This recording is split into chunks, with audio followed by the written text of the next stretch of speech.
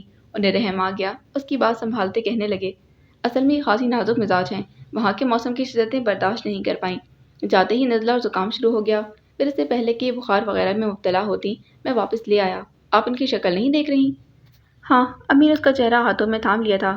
کمزور لگ رہی ہے، ورنہ میرا تو خیال تھا کہ وہاں کی آب و ہوا اچھا اثر ڈالے گی۔ ویسے بھابھی، اچھا ہوا آپ آ گئیں، آپ کے بغیر گھر سونا سونا لگ رہا تھا۔ ندا اس کے گلے میں بازو حمائل کرتے بولی۔ ربیہ، اب آپ جلدی سے ندا کو اس کا گفٹ دے دیجیے، ورنہ یہ یوں ہی جھوٹی محبت جتاتی رہے گی۔ انہوں نے ہنستے ہوئے ندا کو چھیڑا تو برا مانتی بولی، آپ کا مطلب ہے میں صرف گفٹ کی خاطر؟ بالکل۔ جی نہیں، مجھے کوئی ضرورت نہیں ہے یہ گفٹ کی، میں ایسے ہی بھابھی سے بہت پیار کرتی ہوں، آپ سے بھی زیادہ۔ مجھ سے بھی زیادہ؟ انہوں نے آنکھیں دکھائیں۔ بالکل، وہ انہی کے انداز میں کہہ کر ہنستی ہوئی اٹھ کھڑی ہوئی۔ جا کر رہی ہو چائے لانے؟ ہاں یار، بہت شدید خواہش ہو رہی ہے چائے کی، اور پلیز ذرا جلدی لانا۔ پھر امی کی طرف دیکھتے پوچھنے لگے، مہروز کہاں ہے؟ آفس میں۔ کوئی پرابلم تو نہیں ہوئی اسے؟ نہیں، ایسی کوئی بات تو نہیں۔ میرا خیال ہے کہ اب وہ آفس کے معاملات اچھی طرح سمجھنے لگا ہے۔ یہ تو اچھی بات ہے۔ انہوں نے کارنر ٹیبل کھینچ کر سامنے رکھی اور اس پر ٹانگیں سیدھی کرتے اطمینان بھرا سانس لے کر بولے، مجھے بھی بہت اطمینان ہو گیا ہے۔ امی کہنے لگی، تمہاری دن رات کی مصروفیت نے مجھے پریشان کر دیا تھا، اب کچھ وقت فراغت کا تمہیں بھی تو مل پائے گا۔ ہاں، انہوں نے کہا اور ندا کی طرف متوجہ ہو گئے، جو چائے لے کر آ رہی تھی۔ پھر چائے پیتے ہی وہ اٹھ کھڑے ہوئے۔ میں اب سوؤں گا اور پلیز کوئی مجھے ڈسٹرب نہ کرے۔ پھر اپنے کمرے کی طرف جاتے کہنے لگے، ندا، اول تو کسی کو میرے آنے کا علم نہیں ہے، پھر بھی کوئی فون وغیرہ آئے تو میرا مت بتانا۔ جی اچھا۔ ندا نے سر ہلایا، پھر اچانک جیسے کچھ یاد آیا تو کہنے لگی، 2 دن پہلے آپ کی کہیں باہر سے کال آئی تھی۔ کون تھا؟ شاید ثاقب حسن نام تھا۔ ندا انجانے میں وہ چال لے آئی تھی۔ وہ فوراً اس کی طرف دیکھنے لگے۔ بالکل غیر ارادی طور پر سر اٹھا کر ندا کی طرف دیکھنے لگی تھی اور شاید اس کے مزید کچھ کہنے کی منتظر بھی تھی۔ قریب تھا کہ بے اختیار اس سے کوئی سوال کر بیٹھتی اور وہ اسے بول پڑے، کچھ کہا ثاقب حسن نے؟ میرا مطلب ہے کوئی میسج وغیرہ چھوڑا؟ نہیں، کہہ رہے تھے پھر رنگ کر لیں گے۔ اچھا، انتظار رہے گا۔ اس کی طرف دیکھ کر معنی خیز انداز میں کہتے اپنے کمرے میں چلے گئے اور ان کے لہجے پر وہ غور کرتی رہ گئی۔ بیٹا، تم بھی کچھ دیر آرام کر لو۔ امی نے اسے مخاطب کیا تو وہ چونک گئی، پھر فوراً سنبھلتے بولی، نہیں امی، میں ٹھیک ہوں، بلکہ میرا خیال ہے کہ میں ندا کو اس کا گفٹ دے دوں، باقی اگلی قسط میں۔